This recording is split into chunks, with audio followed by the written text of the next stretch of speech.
Welcome to Strategic Talk of the Day.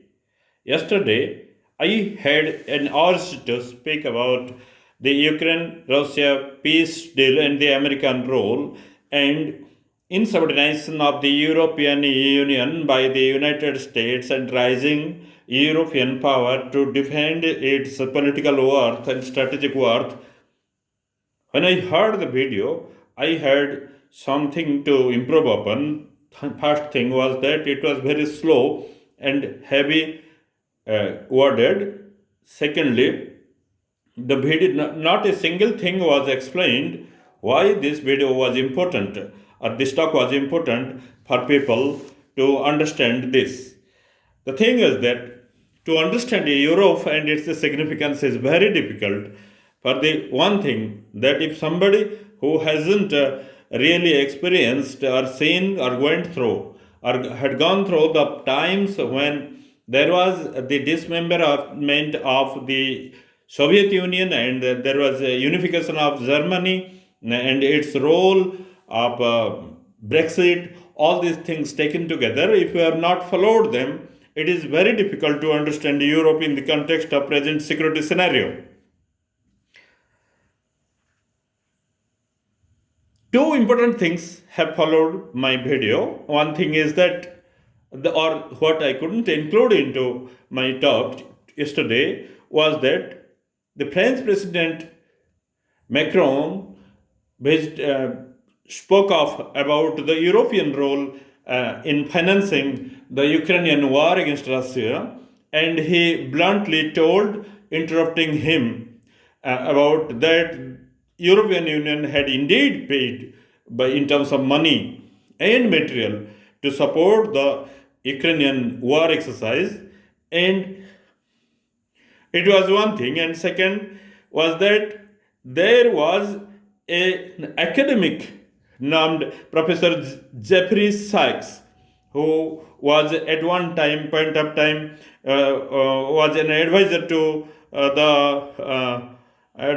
the Gorbachev and such people who heads of the states. He was also serving as advisor to the government of Poland, and he was a real intellectual at present working as director for Center for Sustainable Development. And why his speech was important yesterday, as good as or as important as Macron's interruption of Trump's speech, both are important because one thing is that when the director for Center for Sustainable Development, when he was speaking about Europe and its role in the changing strategic scenario, on the sidelines, the flag of European Union with stars in a round manner was visible. Somebody needs to listen to such an academic for the pure purpose of academic consumption. Otherwise, he may not be an important figure in the corridors of power, but the thought or impetus he wants to put into the debate of European role in the world is very, very much important. Some important things he highlighted was that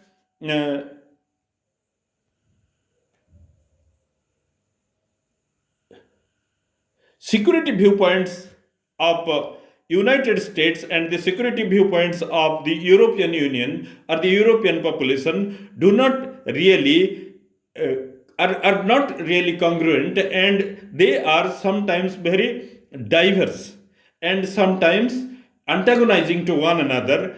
And what he said is that what happened or how the European Union till the date meekly surrendered to the foreign policy or the designs, strategic designs of the United States, that is called NATO.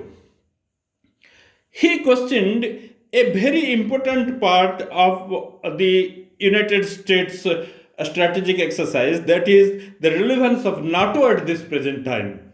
Whether it is at all important, whether Russia is a force to be countered and really Europe needed American military assistance to counter the Russian military force, or whether the Europe had a foreign policy or strategic policy for itself at all, That was the biggest question.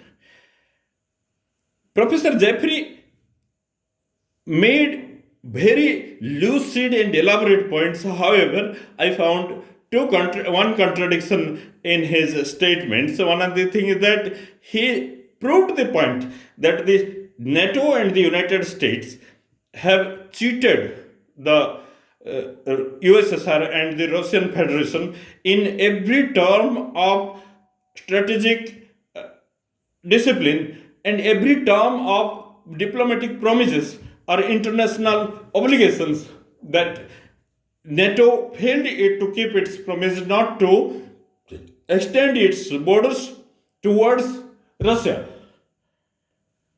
And in his point of view, it was so evident that yes, the United States really took advantage of the dissolution of the USSR and the Soviet infrastructure and the strategic arena, and it stripped off all the allies like Iraq, Syria, and many other important direct allies of Russia, and it never believed that China would really join hands with Russia and all these things.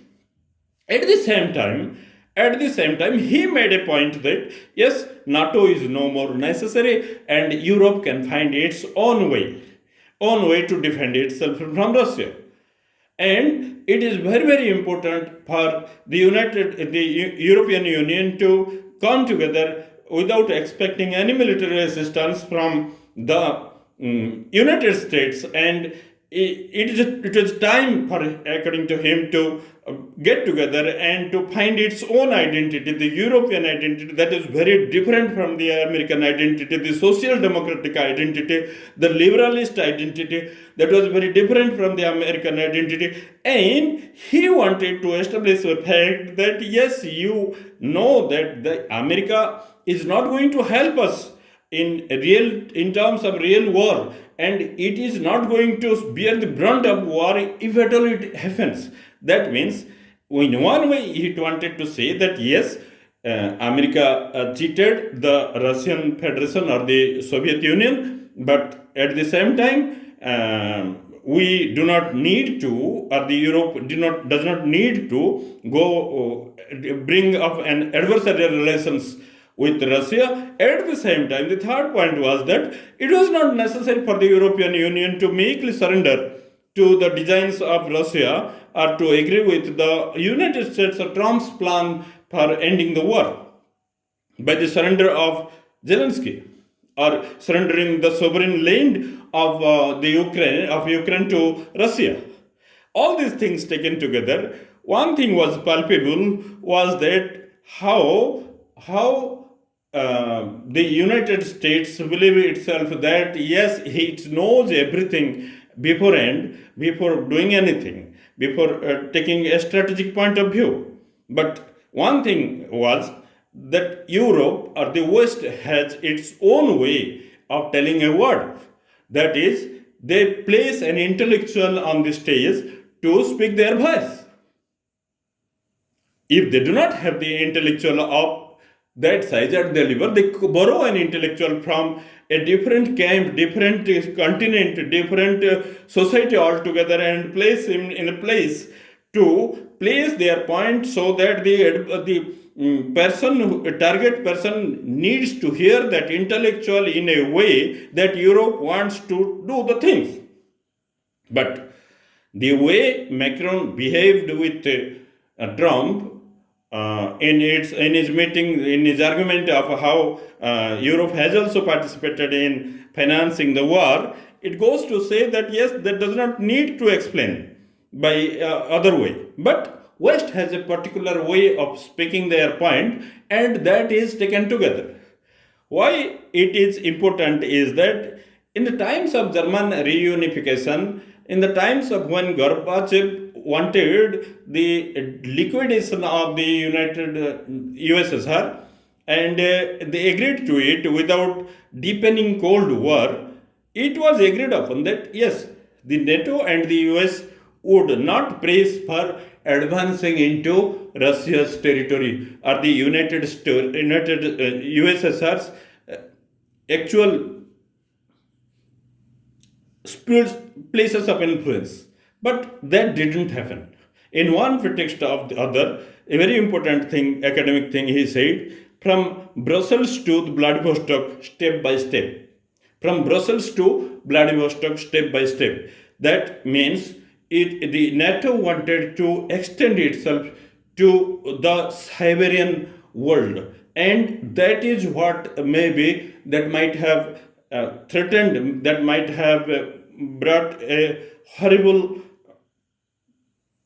thought in the mind of Russian rulers that the West really wanted to prevent its participation in the world. He pointed another thing is that he maintained game theory, and he mentioned game theory that is a total academic theory. He also mentioned that how the United States has inherited the strategic viewpoint from Britain, and how the old colonial Britain or the British Empire, really the thought of old British Empire really rules the minds of the Anglo-Saxon unity. That was what Jeffrey Sachs mentioned in his long speech.